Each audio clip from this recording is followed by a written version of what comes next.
Nous allons maintenant aborder la deuxième partie du chapitre 10, réfraction de la lumière, partie 2.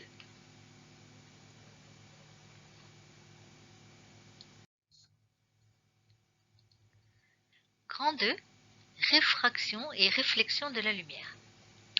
Que se passe-t-il quand la lumière arrive à la surface qui sépare deux milieux transparents?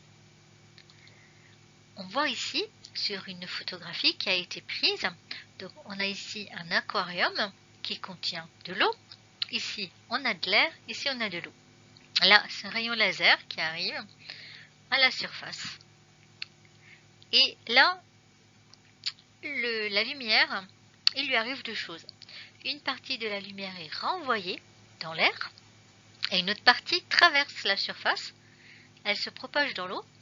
Mais ici, à la surface, il se passe quelque chose, le rayon est dévié. S'il allait tout droit et frais comme ça, et là, il est dévié. On parle de réflexion quand la lumière elle est renvoyée à la surface, et de réfraction quand la lumière traverse la surface qui sépare les deux milieux, mais qu'elle est déviée. On écrit donc dans le cours. Quand la lumière arrive à la surface qui sépare deux milieux transparents, elle est réfractée. La réfraction est le changement de direction que subit la lumière quand elle change de milieu transparent. Ou réfléchie, à ce moment-là, elle est renvoyée dans le premier milieu. Ce que nous allons faire maintenant, c'est s'intéresser aux lois qui régissent ces deux phénomènes. En fait, on parle des lois de Snell-Descartes, Snell et Descartes étant les deux physiciens qui ont travaillé sur les lois de la réfraction. Alors c'était il y a très longtemps, au XVIIe, XVIIIe siècle à peu près. Donc ce sont des lois qui sont très anciennes mais qui fonctionnent toujours encore aujourd'hui. Alors, nous allons faire un TP pour les mettre en évidence. Là, dans le cours, on va se contenter de mettre l'essentiel sous la forme d'un schéma. Le schéma est très grand, donc je vous conseille de le regarder dans sa totalité avant de le recopier. Mais avant de faire le schéma, il faut d'abord qu'on arrive à trouver comment fonctionnent ces lois, c'est-à-dire comment varient les différentes incidences en fonction des milieux, etc. C'est ce que nous allons découvrir avec l'animation que je vais vous expliquer maintenant. De quoi dépend la réfraction? Alors pour quantifier le phénomène de réfraction, on mesure des angles. Les angles, on les mesure par rapport à la normale, qui est la droite là, qui est perpendiculaire à la surface qui sépare les deux milieux transparents. On mesure donc les angles par rapport à cette droite qu'on appelle la normale, donc l'angle d'incidence qui est là entre le rayon incident et la normale, l'angle réfléchi entre la normale et le rayon réfléchi, l'angle de réfraction entre la normale et le rayon réfracté. Donc on voit que si on change l'angle d'incidence, l'angle de réflexion change et l'angle de réfraction change également. On peut constater que l'angle d'incidence et l'angle de réflexion sont identiques. La réflexion est un phénomène symétrique. Grâce à ça, le fait que quand on se regarde dans un miroir plat, on se voit tel qu'on est en réalité. La réfraction, donc le changement de direction à la surface, donc l'angle de réfraction dépend de l'angle d'incidence. Il dépend aussi du milieu traversé. Le milieu traversé est caractérisé par son indice. Donc ici on a 1 pour le milieu numéro 1, c'est l'air, 1,5 pour le milieu numéro 2. Donc quand l'angle il est égal à ici à peu près 50 degrés, 51 on va dire, l'angle est égal à 31,2 quand l'indice du milieu numéro 2 est 1,5. Que se passe-t-il quand l'indice du milieu numéro 2 va être égal à 2 par exemple? À ce moment-là, on voit que l'angle a diminué, il est passé à 22,9. Donc l'angle de réfraction dépend de l'indice des deux milieux. si on change, là on va prendre par exemple 1,5.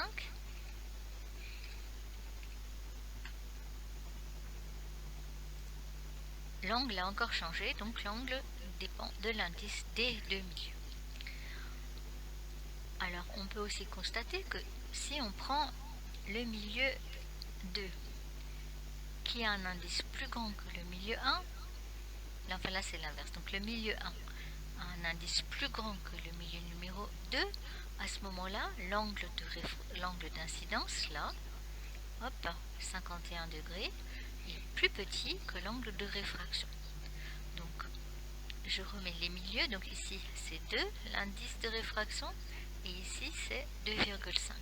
Donc à ce moment-là, là où l'indice est grand, l'angle est petit, là où l'indice est petit, l'angle est grand. Est-ce qu'on a toujours un rayon réfracté? Pas toujours. Donc là, on voit que si là, on a un rayon réfléchi, un rayon réfracté, si on augmente l'angle d'incidence, on voit qu'à un moment donné, là, toute la lumière est réfléchie à la surface et il n'y a plus de réfraction. C'est un phénomène qu'on appelle la réflexion totale et qui est utilisé par exemple dans les fibres optiques. Ce phénomène n'a lieu que quand l'indice du milieu 1 est plus grand que l'indice du milieu 2. Si maintenant je change, je mets ici 2. Donc juste en passant, on voit que quand l'indice des deux milieux est identique, le rayon à la surface n'est pas dévié. Donc là, on va mettre l'indice du deuxième milieu plus grand que l'indice du premier milieu. Bon, on va mettre 3 par exemple. À ce moment-là, on constate que quel que soit l'angle d'incidence, on a toujours un rayon réfracté.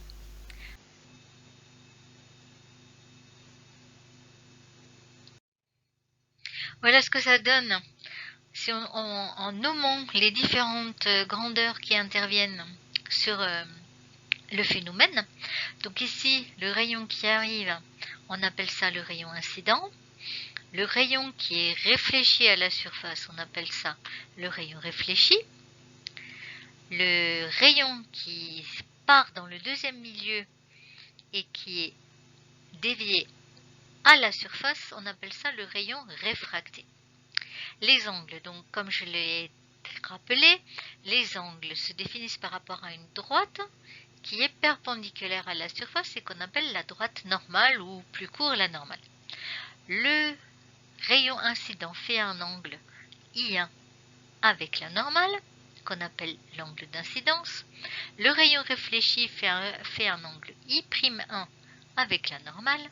Et le rayon réfracté fait un angle I2 avec la normale. Cet angle I2, on appelle l'angle de réfraction. Schématisé, cela donne la chose suivante. Donc le schéma, vous le recopiez.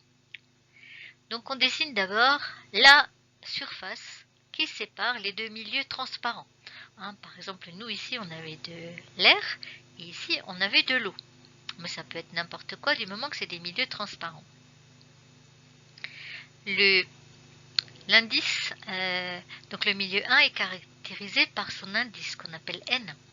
Le milieu 2 est caractérisé par son indice qu'on va appeler N2. Le rayon incident, c'est le rayon qui arrive à la surface. Le point d'intersection entre la surface et le rayon incident, on appelle ça le point d'incidence.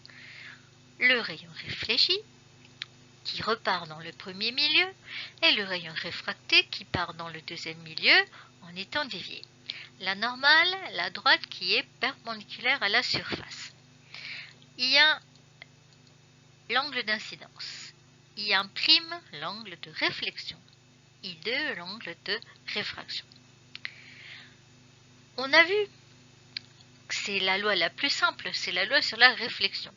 L'angle I1 et l'angle I'1 sont égaux. Donc ça, c'est la loi de la réflexion. Pour la réfraction, c'est un peu plus compliqué parce qu'elle fait intervenir des sinus. Mais bon, facile à retenir. On la mettra en évidence en TP, on montrera en TP sa validité. C'est la loi de Descartes-Snell qui nous dit que sinus I1 fois N, donc on dit plutôt N1 fois sinus I1 égale N2 fois sinus I2. Donc N, qui est l'indice du milieu numéro 1, qu'on multiplie par le sinus de l'angle d'incidence, est égal à N2, qui est l'indice du milieu 2, multiplié par le sinus de l'angle de réfraction. Pour terminer, petite précision sur l'indice du milieu. Alors l'indice du milieu, c'est un nombre qui n'a pas d'unité et qui est toujours plus grand que 1 et qui permet de qualifier un milieu par rapport à la lumière. Donc l'air et le vide, l'indice est 1 et tous les autres milieux transparents ont un indice qui est plus grand que 1. Par exemple, l'eau c'est 1,33. Le plexiglas 1,5. Que signifie l'indice? L'indice, c'est en fait c'est un nombre qui correspond à combien de fois la vitesse de la lumière est divisée dans ce milieu. Bon, si c'est compliqué ce que je dis un petit peu plus simplement. Par exemple, si l'indice d'un milieu c'est 1,5, ça veut dire que la vitesse de la lumière va 1,5 fois moins vite dans ce milieu-là que dans le vide. C'est ça l'indice d'un milieu. Par exemple, un milieu qu'on connaît bien, le diamant indice 2,4, ça veut dire que la vitesse de la lumière dans le diamant est 2,4 fois moins grande que dans le vide. Dans le vide, c'est là où la lumière elle va le plus vite. On retient donc tout ça. Donc vous photographiez dans votre mémoire tout ce schéma, tout ce qui est marqué là, il faut le savoir. La partie numéro 1, la séquence numéro 1 de cette vidéo, partie numéro 2 est maintenant terminée. Ce qu'il nous reste à faire, c'est des exercices pour bien comprendre surtout la loi de la réfraction.